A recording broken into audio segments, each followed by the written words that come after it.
My brother sold our childhood home without telling me. At the family lunch, he raised a glass and said, "Don't worry, he never cared about it anyway." They all laughed. I smiled too. Then I checked my phone and realized the sale couldn't go through without one signature he didn't have. But I'm getting ahead of myself. The text came on a Tuesday morning, just a screenshot of a real estate listing.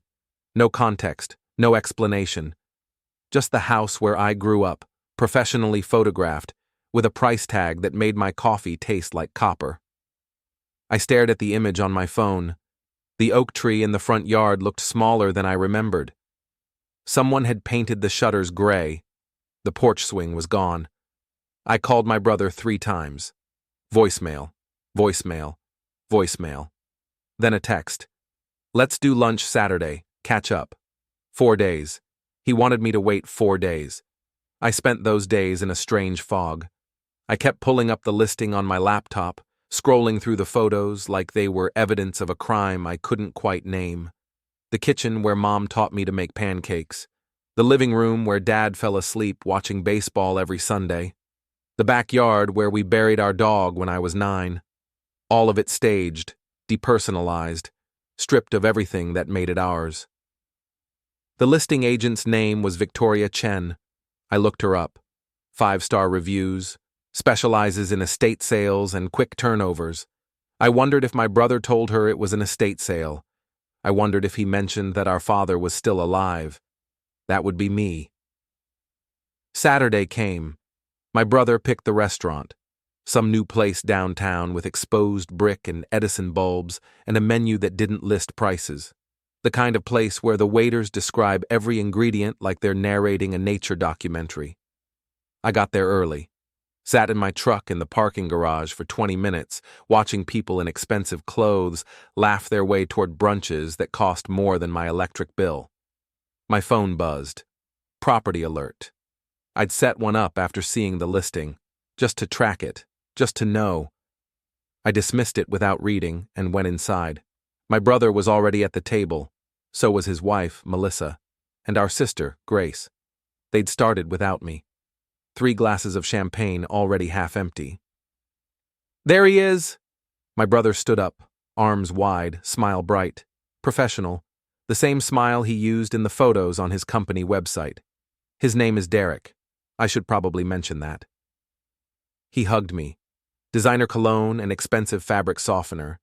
When he pulled back, his hand stayed on my shoulders just a second too long, the way you steady someone you think might tip over. "You look good," he said.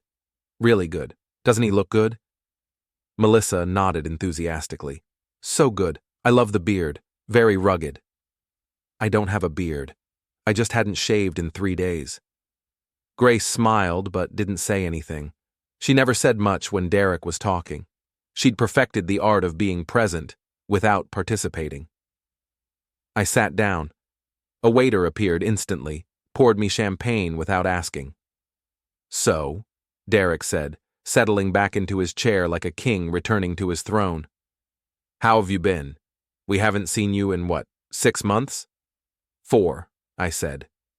4? God. Time flies. He sipped his champagne. "You still doing the carpentry thing?" The carpentry thing. Like it was a hobby. Like I hadn't been running my own business for 12 years. "Yeah," I said. "Still doing that. That's great. Really great. Hard work, but honest work, you know?" He said it like he was complimenting a child's drawing. Melissa leaned in. "We were just talking about you, actually, about how you've always been so independent, so self-sufficient. It's really admirable." The way she said admirable made it sound like a diagnosis. "Thanks," I said. Derek ordered for the table. Didn't ask what anyone wanted. Just rattled off a list of dishes like he'd memorized them. The waiter wrote nothing down, just nodded and disappeared. "So listen," Derek said, folding his hands on the table. "There's something we wanted to talk to you about. As a family." Here it comes, I thought. "The house," he continued. "The old place. We've made a decision.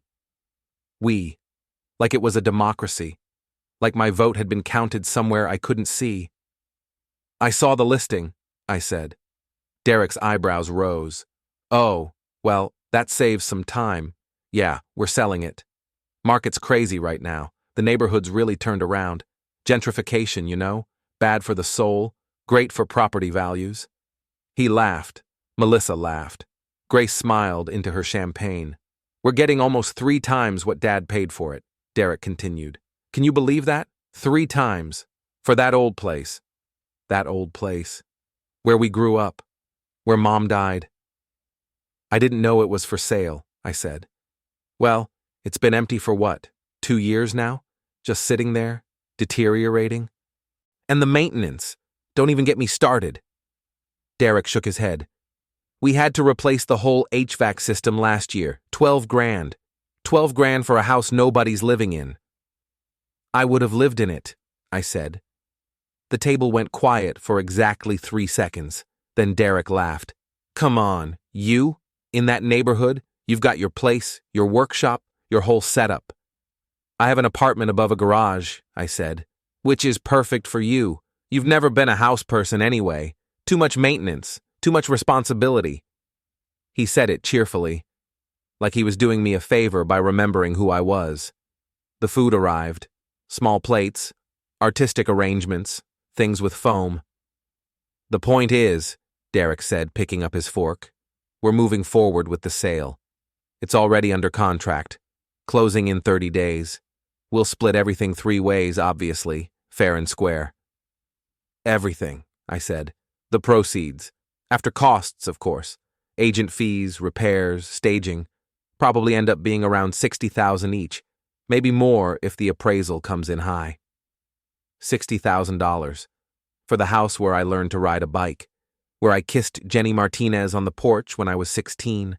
Where I held my mother's hand while she took her last breath in the bedroom that overlooked the garden she planted the year I was born. I didn't agree to sell, I said. Derek paused, fork halfway to his mouth. What? I didn't agree. To sell the house. He set his fork down slowly. Okay. I mean, we didn't think we needed a formal vote or anything. The house is in the family trust. Grace and I are co-trustees. We have the authority to make these decisions. Dad's still alive, I said. Dad has dementia, Grace said quietly.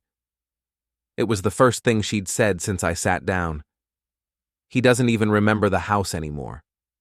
He remembers, I said. He thinks Nixon is still president, Derek said. He asked me last week if I'd finished my homework. I'm 43 years old. He has good days, I said. He has moments, Derek corrected. Moments aren't enough to manage property. That's why the trust exists. That's why Mom set it up the way she did. I looked at Grace. She was studying her plate like it contained the answers to questions she'd never asked. You could have told me, I said, before listing it, before finding a buyer. You could have said something. Derek sighed, the patient sigh of someone explaining something to someone who should already understand. Honestly, we didn't think you'd care. You've never shown any interest in the house. You didn't want to help with maintenance. You didn't want to deal with the property tax bills. You didn't even want to help clean it out after Dad went into care. I was working, I said. We're all working, Melissa said. Derek works 60-hour weeks. Grace has the kids, but we made time because family property is family responsibility. I wanted to point out that I'd offered to help clean out the house, that Derek had told me they had it handled, that he'd specifically said, "Don't worry about it. We've got people for this." But I didn't say any of that, because I was starting to understand something. This wasn't about the house. Not really. This was about establishing a narrative. Derek and Grace, the responsible ones, the ones who handled the hard stuff, the ones who made the tough decisions, and me, the one who never cared anyway. Derek raised his glass. Look, I know this is probably bringing up some feelings. That house has a lot of memories, but we can't let nostalgia cloud our judgment. This is a good business decision, a smart decision, and honestly, it's what Mom would have wanted. The table looked at me, waiting for me to agree, to nod, to raise my glass and toast to smart decisions and what Mom would have wanted. I smiled. It wasn't a real smile, but it was the shape of one, the kind you give when you're buying time, when you're recalculating. "You're right," I said. "It's probably for the best." Relief washed over the table like a wave. "That's the spirit," Derek said. "Change is hard, but it's necessary. We're closing this chapter so we can open the next one." "When did you say closing was?" I asked. 30 days, maybe less if everything goes smoothly." "And the buyer? Are they nice?" Derek shrugged. "Developer, actually. Gonna flip it. Which is fine, better than it sitting empty." A developer. They were selling our childhood home to someone who'd gut it and resell it for profit. My phone buzzed in my pocket. I ignored it. We ate. They talked. About Derek's promotion, about Grace's daughter making honor roll, about a vacation they were planning to Turks and Caicos, about everything except the house. I made appropriate sounds, nodded at appropriate times. My phone buzzed again. This time I checked it. Under the table. Casual. Property alert. Sale pending. Awaiting final documentation. I opened the details, scrolled down, found the section that made my heart stop and restart at a different rhythm. Required signatures. 3 of 3 trustees must authorize sale of primary trust asset. 3 of 3. I looked up. Derek was laughing at something Melissa said. Grace was smiling that careful smile she'd perfected. Neither of them noticed me slide my phone back into my pocket.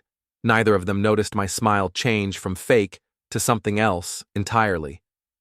"You know what?" I said, raising my glass. "Here's to new chapters."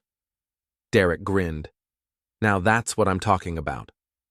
We clinked glasses, drank. My phone buzzed a third time. I knew what it was without looking. The alert updating. The system noting that the sale was incomplete. That documentation was missing. That one signature was missing. I excused myself to the bathroom, locked myself in a stall, read the property alert 3 more times. The trust was set up exactly the way I remembered. Mom had been specific. All 3 of us. Equal say, equal authority. She'd made us promise to agree on major decisions, to work together.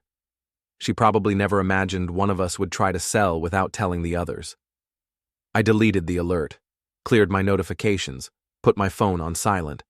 When I came back to the table, dessert had arrived. Something with gold leaf. "Everything okay?" Grace asked. "Perfect," I said. We finished the meal. Derek paid, insisted on it. "My treat. Family's important. We should do this more often." "Definitely," I said. We stood outside the restaurant. Melissa hugged me. Grace kissed my cheek. Derek clapped my shoulder.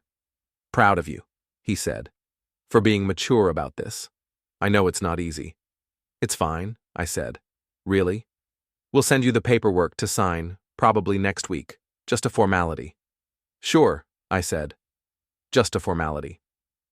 I walked to my truck, got in, sat there while they drove away in Derek's Tesla. Then I pulled out my phone and called the title company listed on the property alert. A woman answered. Professional voice. "Meridian Title Services, this is Rebecca." "Hi," I said. "I'm calling about a property sale. The old Harrison place on Maple Street. I'm one of the trustees." "Oh yes. Let me pull that file." Keyboard clicking. "Okay, I have it here. What can I help you with?" "I just wanted to confirm the signature requirements." "Of course. We need all 3 trustees to sign off on the sale.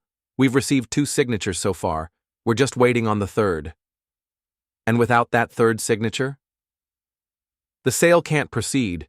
Trust documents are very specific. All parties must consent to the sale of primary assets." "Got it. Thank you.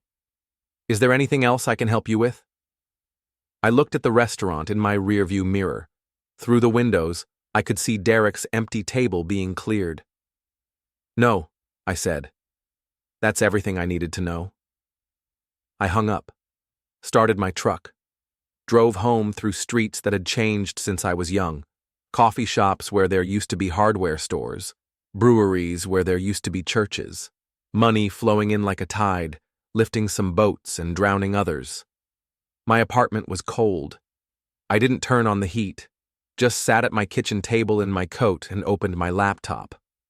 The property listing was still up. I scrolled through the photos again. This time I noticed things I'd missed before.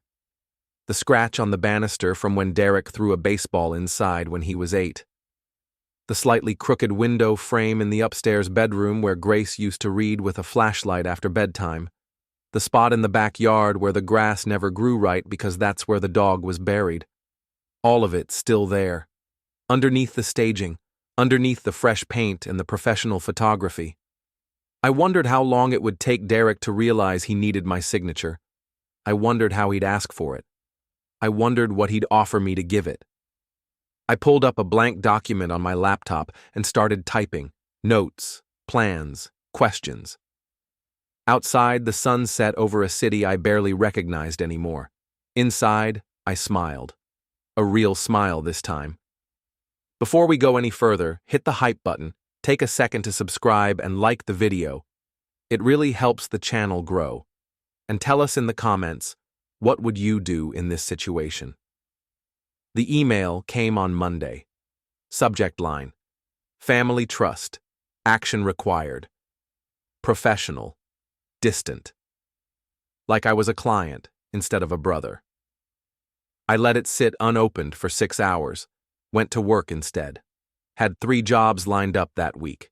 A deck repair in the suburbs, custom shelving for a lawyer's home office, a kitchen cabinet refinish for a retired teacher who paid in cash and always offered me lemonade. Honest work, Derek had called it. I wondered what dishonest work looked like. I wondered if selling your childhood home without telling your brother qualified. The deck repair took most of the day. The wood was rotten underneath. The homeowner had ignored it for years, and now the whole structure was compromised. I had to tear out twice as much as they'd budgeted for. Can we just patch it? They asked. You can, I said, for about 6 months. Then someone's going through to the ground. They paid for the full replacement. I got home around 7. Microwaved leftovers, sat at my kitchen table, and finally opened Derek's email. It was 4 paragraphs of legal language followed by a PDF attachment. The paragraphs explained that as co-trustees, Derek and Grace had authorized the sale, that the buyer was ready to proceed, that all required documentation needed to be signed by end of business Friday. The PDF was a signature packet, 23 pages, most of it boilerplate trust language. But there, on page 17, was the sale authorization form, all 3 signature lines clearly marked. Derek's signature, present. Grace's signature, present. Mine, blank. I read the email again. Nowhere did it say, "We forgot to tell you." Nowhere did it say, "Sorry for the ambush at lunch." It was written like I'd been part of the process all along. Like my signature was just the final administrative step. My phone rang. Derek. I let it go to voicemail. He called again 10 minutes later. I let that one go too. The 3rd time, I answered. Hey, I said. Did you get my email? No greeting. Straight to business. Yeah. Great. So, pretty straightforward. Just need you to print, sign, scan, and send back. Or you can drop by my office and sign there if that's easier. This week's pretty busy, I said. Brief pause. Okay. Well, we kind of need this by Friday. The buyer's pushing for a quick close. Every day we delay costs money.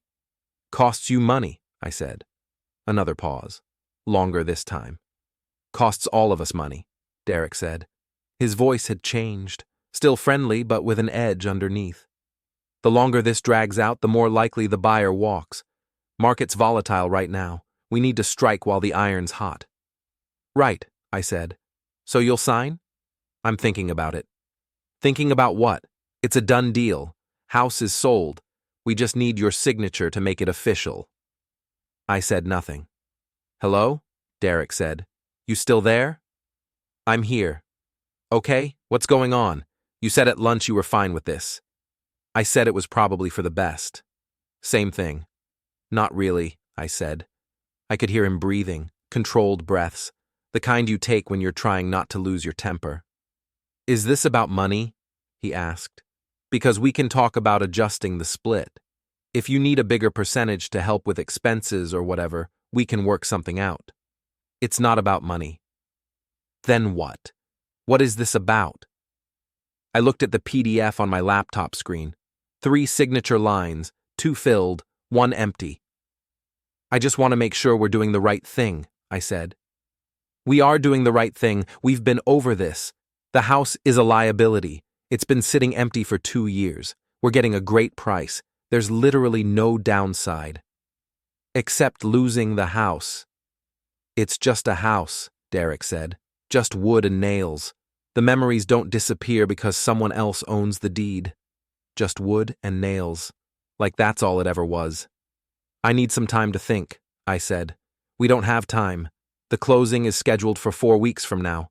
Title work takes time. Inspections take time. Every delay is a risk. Then I guess it's risky. Silence. Heavy silence. The kind that has weight. Are you seriously doing this? Derek asked. Are you seriously going to hold this up over some sentimental bullshit? I'm not holding anything up. I'm just not ready to sign yet. When will you be ready? I don't know. That's not an answer. It's the only answer I have right now. More silence. I could picture him in his office. Corner office, probably. Floor-to-ceiling windows, view of the city, everything clean and controlled and exactly the way he wanted it. Fine, he said finally. Take a few days, think it over. But I'm going to need an answer by Friday. Real answer. Not this I don't know bullshit. Okay, I said. He hung up without saying goodbye. I closed my laptop, sat in the quiet of my apartment. My phone buzzed. Text from Grace. Derek says you're having second thoughts about the house. Want to talk? I didn't respond. She sent another text an hour later. I know it's hard, but it really is the right decision. Call me if you want to talk through it. I turned my phone face down on the table. The next morning, I drove to the house, our childhood home. I hadn't been inside in almost a year, not since we'd moved Dad to the memory care facility. The lockbox was still on the front door. I knew the code. Derek had given it to me when we were cleaning out Dad's stuff. In case you need to check on anything, he'd said. I punched in the code. The box clicked open. The key was inside. The door stuck a little. Humidity had warped the frame. I had to shoulder it open. The house smelled like closed spaces and old carpet. The furniture was gone. Walls were bare. They'd staged it with rental stuff, generic art, neutral colors, nothing that said a family had lived here for 40 years. I walked through the living room. My footsteps echoed. The hardwood was original. Dad had refinished it himself when I was in high school. Took him 3 weekends. I'd helped sand. The kitchen was empty except for the staged table and chairs. The window over the sink looked out at the backyard. Mom used to stand there while she did dishes. She'd watch us play. I went upstairs. The stairs creaked in the same places they always had. 3rd step, 7th step, 10th step. A rhythm I'd memorized as a kid. My old bedroom was the smallest.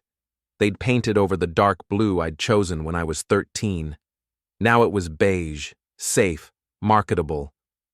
I stood in the center of the room and turned slowly. The closet where I'd hidden comic books. The corner where my bed used to be. The window where I'd snuck out twice before realizing the roof was too steep and I was too scared. All of it empty. All of it waiting for someone else's memories. I heard a car door slam outside. I went to the window. A sedan in the driveway. A woman getting out. Professional clothes, tablet in hand. Victoria Chen, the listing agent. I watched her walk to the front door. She was on her phone, laughing about something. She tried the door, found it unlocked. Hello? She called out. Anyone here? I came downstairs. She was standing in the foyer, looking at her phone. When she saw me, she startled. Oh, I didn't realize anyone was here. I'm one of the trustees, I said. Recognition crossed her face. Oh, Mr. Harrison, I've been trying to get in touch with you. Your brother said you'd be signing the papers this week. Did he? Yes. We're getting close to closing. Just need to finalize a few things. Do you have a minute? I wanted to show you the inspection report. There are some minor issues, but nothing that should delay the sale. She held out her tablet. I didn't take it. What kind of issues? I asked. HVAC is older than ideal. They're asking for a credit. Also some foundation settling in the northwest corner. Very normal for a house this age. We're negotiating. How much credit? Probably around $8,000. Your brother thinks that's reasonable. Does he? Something in my tone made her pause. Is there a problem? I haven't decided if I'm signing yet. Her smile flickered. I'm sorry? The papers. I'm still thinking about it. The smile disappeared entirely. Mr. Harrison, we have a buyer in contract. The inspection period ends Friday. If we don't move forward with closing, we could lose the sale. Okay, I said. Okay, that's it. I'm not trying to kill the deal. I just need time to think. Time to think about what? The house is sold, everyone agreed. Your brother and sister already signed. They signed, I said. I didn't. She looked at me like I was a dog that had suddenly started speaking French. This is highly irregular, she said. When a property goes under contract, all parties are expected to cooperate with closing. I'm cooperating. I'm just not signing yet. Mr. Harrison, I don't think you understand the financial implications. If this sale falls through, you're looking at continued property taxes, insurance, maintenance costs, and there's no guarantee we'll get another buyer at this price. I understand, I said. Do you? Because from where I'm standing, you're about to cost your family a significant amount of money over what appears to be cold feet. I looked at her. Really looked at her. She was young, maybe 30, expensive suit, expensive car, the kind of person who'd never had to decide between fixing a truck and fixing a tooth. How much are you making on this sale? I asked. She blinked.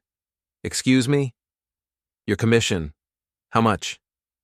That's not relevant. Humor me. She shifted her weight. Standard rate is 6%, split between buyers and sellers agents, so 3% of the sale price. I did the math in my head. The house was listed at $420,000. $12,000, I said. Approximately. For about 3 weeks of work. Her jaw tightened. I've been working with your family for 2 months. Marketing, staging, showings, negotiations. It's not just 3 weeks. Still, $12,000. Nice payday. Mr. Harrison, I don't know what you're implying, but my commission has nothing to do with your family's decision to sell. I'm simply facilitating a transaction that everyone agreed to. Not everyone, I said. We stared at each other. She broke first. I'm going to call your brother, she said. Feel free. She stepped outside. I could see her through the window, pacing the driveway, talking fast, gesturing. I went to the basement. The stairs were steeper than I remembered. The railing wobbled under my hand. The basement still had some of Dad's tools. They'd missed them when they cleaned out, or maybe they'd left them on purpose. Old tools, not worth selling, not worth keeping. I found Dad's workbench, scarred wood, coffee can full of screws, pencil marks on the wall where he'd measured cuts. I ran my hand over the surface, felt the gouges, the burns from a soldering iron, the ring stains from decades of coffee mugs. Above me, I heard footsteps. Victoria Chen was back inside. Mr. Harrison, she called down, your brother wants to talk to you. I came upstairs. She held out her phone. I didn't take it. He's very upset, she said. I bet. He says you're being unreasonable. He would say that. She lowered her phone, studied me. What is this really about? Because if it's about money, I'm sure we can work something out, adjust the split, give you a bigger share. It's not about money. Then what? I looked around the empty house. the staged furniture, the neutral paint, the space where our lives used to be.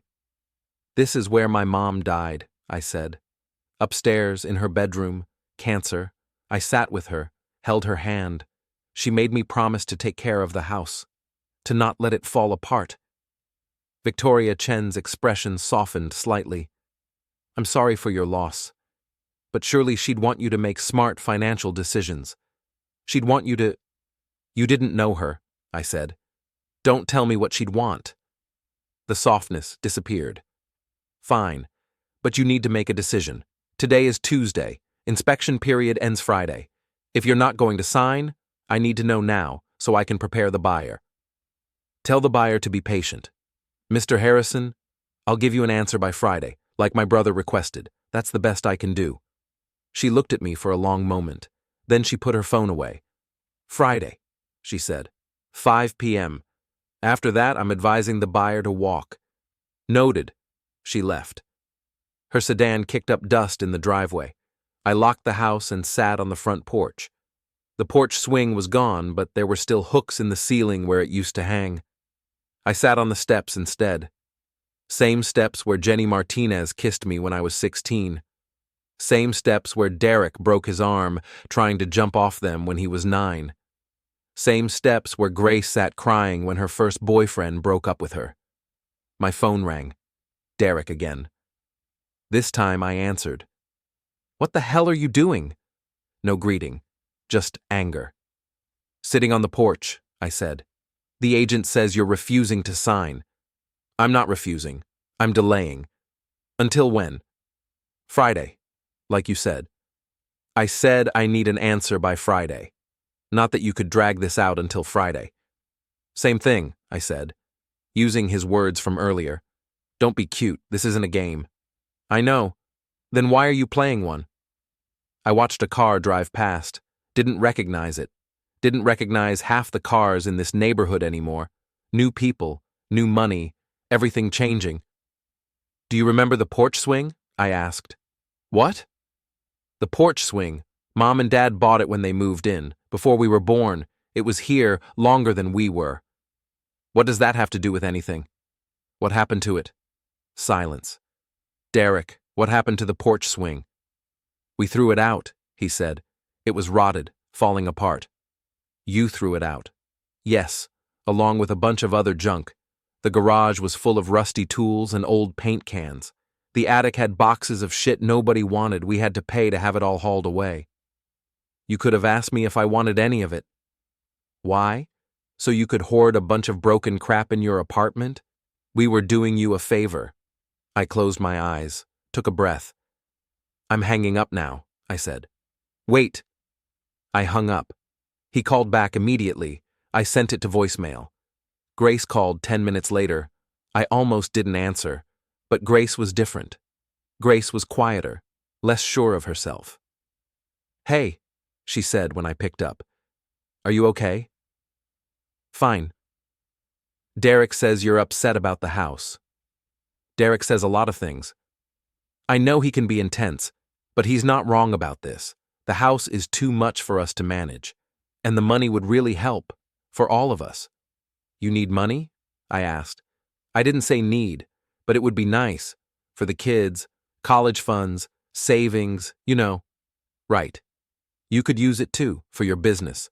Maybe get a real workshop instead of that garage. My garage is fine. I didn't mean it like that. How did you mean it? She sighed. I don't want to fight. I just want to understand why you're doing this. I want to understand why you sold the house without telling me. Derek said you wouldn't care. And you believed him? Yes, I did. You never came around. You never helped with maintenance. You always seemed so disconnected from it. I was working, I said. We're all working. Right. Melissa mentioned that. Grace was quiet for a moment. This isn't fair. We're not the bad guys here. We're trying to make a responsible decision. By cutting me out of it. We didn't cut you out. We just didn't think you'd object. That's the same thing, Grace. No, it's not. Cutting you out would be selling without your signature. We need your signature. We're including you. After the fact. Because we thought you'd agree. Because you've never shown any attachment to that place. Her voice had risen. Grace never raised her voice. I sat with Mom when she died, I said quietly. In that house. You weren't there. Derek wasn't there. Just me. That's not fair, Grace whispered. You were in California for work. Derek was closing some deal in New York. I get it. Life happens, but I was there. And she asked me to take care of the house. And I said I would. She didn't know what she was saying. She knew exactly what she was saying. Grace was quiet. I could hear her breathing, uneven, like she was crying or trying not to. Please, she said finally, please don't do this. We need this sale to go through. I need it to go through. Why? Because Derek will never let me hear the end of it if it falls apart. Because I already told the kids we're going to Disney World with the money. Because I'm tired of being in the middle. Then don't be in the middle. Tell Derek you support whatever I decide. I can't do that. Why not? Because he's right. The house is a liability, and you are being unreasonable. There it was. What she actually thought. What they both thought. Okay, I said. Okay what? Okay, I heard you. Will you sign? I'll think about it. That's not an answer. It's the only one I have. I hung up before she could respond. The sun was setting. The neighborhood was quiet. Somewhere a dog barked. Somewhere a door slammed. I sat on those steps until it was dark, until the motion sensor lights came on, until mosquitoes found me. Then I got in my truck and drove home. I didn't sleep that night, just lay in bed, staring at the ceiling, thinking about porch swings and promises and what it means to take care of something no one else wants anymore. The next morning, I drove to the house. Early. Before traffic. Before Derek or Grace or anyone else could show up. I parked in the driveway and just sat there, looking at it. Really looking. The paint was chipping on the north side. The gutter on the east corner sagged. The lawn was overgrown. Small problems. Fixable problems. The kind Derek probably saw as evidence of decline. I saw them as reasons to stay. I got out, used my key, went inside.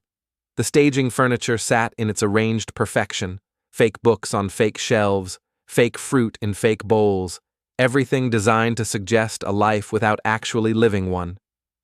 I walked through each room, slowly, cataloging, living room, scratch on the baseboard from Derek's skateboard. He was 12, thought he could do tricks indoors. Mom made him fix it. He did a terrible job. The wood filler was still visible if you knew where to look. Kitchen, burn mark on the counter near the stove. Mom left a pot holder too close to a burner. She cried about it. Dad said it gave the place character. Neither of them ever fixed it.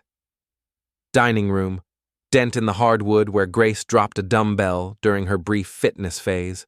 She was 14, trying to impress a boy. The boy never noticed. The dent remained. Every room had evidence, small scars, proof that people lived here, fought here, grew up here. Cornerstone Properties would erase all of it. I went upstairs, stood in the hallway, counted the steps to my old bedroom. 12 steps, same 12 I'd counted every night before bed for 18 years. I pushed open the door. They'd staged it as a neutral bedroom, queen bed, generic nightstand, lamp from a catalog. But if you ignored the staging, you could still see the marks. The spot where my poster of a sports car left tape residue. The slight discoloration on the carpet where my desk sat for a decade. The window that stuck when you tried to open it because I'd painted it shut accidentally when I was 15. I sat on the staged bed. It felt wrong. Too soft. My bed had been firmer. A hand-me-down from Derek. He'd gotten a new one when he left for college. I'd inherited the old one and slept on it until I moved out. My phone buzzed. Text from Derek. We need to meet. Talk about the judge's decision. Are you free this afternoon? I typed back, no. 3 dots appeared, disappeared, appeared again. We have 2 weeks. We need a plan. Your plan is to make me sign. My plan is to not sign. We're at an impasse.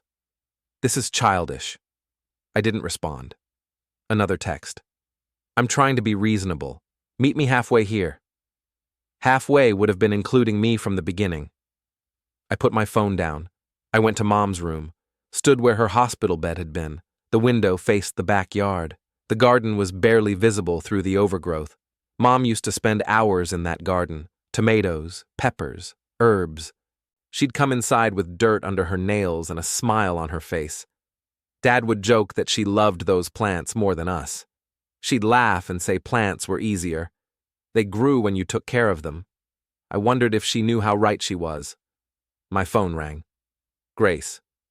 Hello? I said. Are you at the house? Yeah. Can I come over? Why?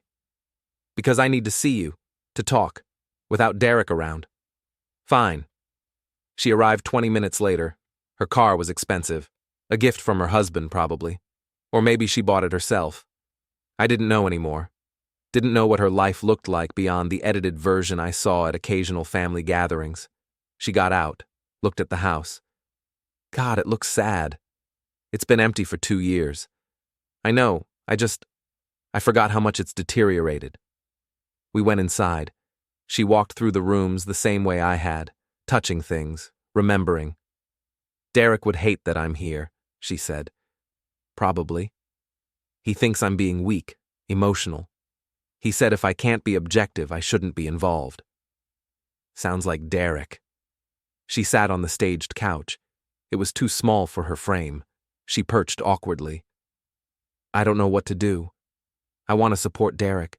He's usually right about business things. But this feels different. It is different. How? Because it's not business. It's family. And you can't run family like a corporation. She was quiet, staring at the fake fruit in the fake bowl. Do you remember the day Mom died? She asked. Every detail. I was in San Francisco, closing a contract. Derek called and said I should come home, that it was time. I told him I'd finish the meeting and catch a flight. I remember. The meeting went long, really long. I missed my flight, had to catch one the next morning. By the time I landed, you'd called. She was gone. Grace. I didn't say goodbye. I didn't get to tell her I loved her. I was in an airport bar drinking a $7 beer while my mother died. Her voice broke. She knew you loved her, I said. Did she? Because I chose work over her. You didn't know how fast it would happen. I knew. Deep down I knew, and I still made the choice. She wiped her eyes. That's why I went along with Derek, about the house, because I felt guilty, because I thought if I was practical and smart and didn't get emotional, maybe it would make up for not being there when it mattered. That's not how it works. I know, but it's what I told myself. We sat in silence. The house settled around us, old wood expanding and contracting, the sound of time passing. What did she say? Grace asked. At the end. What did you talk about? I thought about lying, making it easier, but Grace deserved the truth. She was scared, I said, of being forgotten. She kept saying, don't let them forget. I thought she meant her. Don't let us forget her. But now I think she meant the house. Don't let it be forgotten. Don't let it become just another property. Grace nodded. That sounds like Mom. She asked me to take care of it, the house. She made me promise. I held her hand and promised. And now Derek wants you to break that promise. Yeah. What are you going to do? I don't know. The judge made it pretty clear. I don't have legal grounds to stop the sale, just emotional ones. And emotional doesn't hold up in court. So you'll lose. Probably. And then what? I looked around the room, at the fake life staged for strangers. Then it's gone, and I broke my promise, and Mom was right to be scared of being forgotten. Grace stood up, walked to the window, looked out at the overgrown yard. What if we didn't sell? She said. Derek won't agree to that. What if we didn't need Derek to agree? What if you and I voted against him? 2 against 1? It's a democracy, isn't it? 2 votes beat 1. I stood up, joined her at the window. You'd vote against Derek? I don't know. Maybe, if there was a real plan, not just keeping it out of sentiment, but actually doing something with it. Like what? I don't know. Rent it, live in it, something other than letting it sit empty? Derek would fight us. Let him fight. He can't force a sale without majority consent, and if we vote no, it's no. Hope flickered, small and dangerous. You'd really do that? She turned to face me. I don't know. I need to think about it. But maybe. Maybe I'm tired of doing what Derek wants. Maybe I want to do what Mom wanted instead. My phone buzzed, Derek calling. Neither of us answered. It buzzed again, text this time. Grace, where are you? We need to talk strategy. Grace looked at her phone, then at me. I should go, before he figures out I'm here. Will you think about it? About voting with me? I'll think about it. She left. I watched her car disappear down the street. Then I went back inside, walked to the basement. Dad's workbench was still there, covered in dust but intact. I found his old toolbox, metal, scratched and dented. Inside were tools he'd used for 40 years, some of them older than me. I picked up a hand plane, the same one from the story I'd told Derek, the one he'd thrown across the room when he was 10. I ran my thumb along the blade, still sharp. Dad had maintained his tools even when he wasn't using them anymore. I set the plane down, looked at the workbench, at the pencil marks on the wall, at the coffee can full of screws. An idea started forming, small at first, then bigger. I pulled out my phone, called a number I'd saved but never used. Meridian Title Services, this is Rebecca. Hi, Rebecca. This is Mr. Harrison. We spoke a few weeks ago about the property on Maple Street. Oh yes, how can I help you? I need to understand something about the trust, about voting rights. Okay. If 2 trustees vote one way and 1 votes another, who wins? Majority rules. The trust documents specify that major decisions require majority consent. So if 2 trustees vote to keep the property and 1 votes to sell, then the property isn't sold. Even if there's a buyer under contract? Even then. The trust controls the asset. If the trustees don't authorize the sale, it doesn't happen. What about the buyer's lawsuit? That would be against the trustees who authorized the contract without proper authority. If they signed documents representing full trustee consent when they didn't have it, that's on them. I felt something shift. Thank you, Rebecca. Is there anything else? No, that's everything I needed to know. I hung up. 2 trustees could block Derek. If Grace voted with me, we could stop the sale. But that was a big if. Grace was scared of Derek, scared of conflict. She'd spent her whole life avoiding both. I needed to give her a reason to be brave. I spent the rest of the day at the house, cleaning, not staging, actually cleaning. I pulled out the rental furniture and stacked it in one room, swept the floors, washed the windows, pulled weeds in the garden. By sunset, the house looked different, less staged, more lived in. I stood in the backyard. The garden was still overgrown, but I'd cleared enough to see the shape of it. The rows where Mom had planted, the stakes where tomatoes used to climb. I could see it. Not as it was, but as it could be. My phone rang. Unknown number. Hello? Mr. Harrison, this is Tom Chen from Cornerstone Properties. I'm the project manager for the Maple Street acquisition. Okay.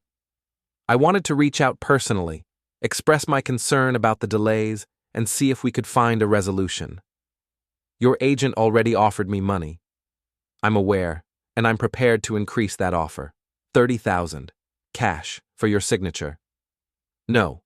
$40,000. No. Mr. Harrison, please be reasonable. We have contractors lined up. Permits pending. Every day this delays costs us significant money. Then find another property.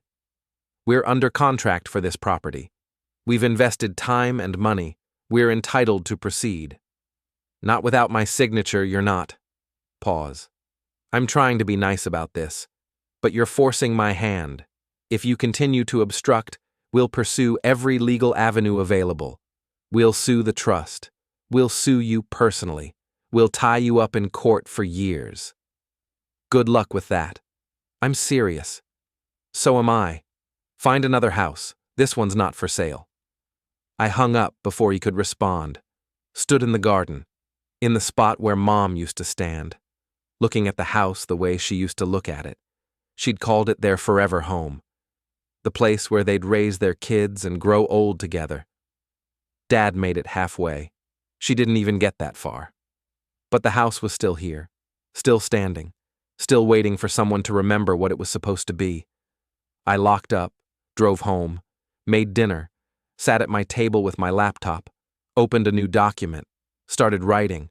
Not a legal brief, not a proposal, just thoughts, ideas, a plan that probably wouldn't work but was better than nothing. By midnight, I had 5 pages. By 2 a.m., I had 10. I fell asleep at my table, computer still open, phone still buzzing with messages I didn't read. Tomorrow would bring more pressure, more threats, more lawyers. But tonight, I had a plan, and sometimes that's enough to keep going.